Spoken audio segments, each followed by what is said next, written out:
Hello साथियों, आप लोगों का फिर से स्वागत है एक नए वीडियो में। आज हम इस वीडियो में बात करने वाले हैं दोस्तों साधारण ब्याज के ही एक ऐसे क्वेश्चन को लेकर के जिसमें थोड़ा-सा क्वेश्चन को डीपली हार्ड कर दिया गया है।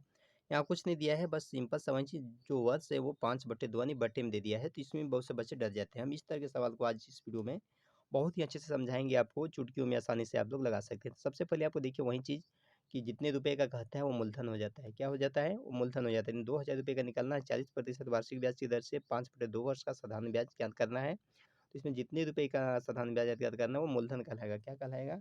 तो मूलधन यानी कि मूलधन हमारा कितना दिया है यहाँ पे? लिख लेंगे हम यहाँ पे।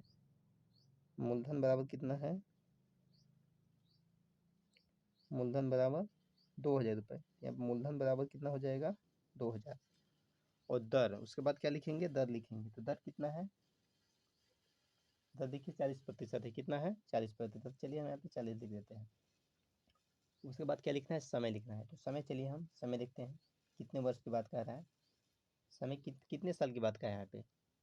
तो देखिए 5/2 वर्ष। तो यहाँ पे समय जब हम कितना लिख देंगे? 5/2 लिख देंगे इस तरीके से। बस आपको अब आगे वहीं फार्मूला लिखना है। क्या लिखना है? फार्मूला लिखना है। चलिए फार्मूला लिखते हैं साधारण ब्याज का। लिखेंगे यहाँ पे हम साधारण ब्याज बराबर वही चीज़ जैसा कि आपको पहले भी बताया है। क्या होता है? मूलधन। क्या होता है? मूलधन गुणे दर गुणे समय और बटे में 100। बटे देख के आपको बिल्कुल भी नहीं घबराना है, डरना है। अब देखिए यहाँ पे हम जो मूलधन कितना है वही जो लिखे हैं, कितना लिखे हैं? 2000। कितना है? तो चलिए हम 2000 मूलधन की जगह पर लिख देते हैं। उसके बाद गुणा का चिन्ह देना है तो गुणा का चिन्ह दे दीजिए। दर को लिखना है। दर कितना है? 40। चलिए हम 40 लिख देते हैं। उसके बाद फिर गुणा का चिन्ह आ गया, फिर गुणा का चिन्ह लिख देते हैं यहाँ पे। उसके बाद समय को लिखना है। समय कितना है? अब यही ध्यान देने वाली बात है, 5/2 दिया है, कोई बात नहीं, आप 5/2 करिए। 5/2 लिखिए, इससे घबराना नहीं है। और बटे में जो 100 है अब वो लिखना है। अब यहीं पे बहुत से बच्चे गलती करते हैं, तो कहेंगे 100 कैसे लिखेंगे? कोई बात नहीं, चलिए हम बटे में पूरा 100 लिख देते हैं। लिखने में परेशानी है तो इस तरह से लिख सकते हैं आप, कोई दिक्कत नहीं है।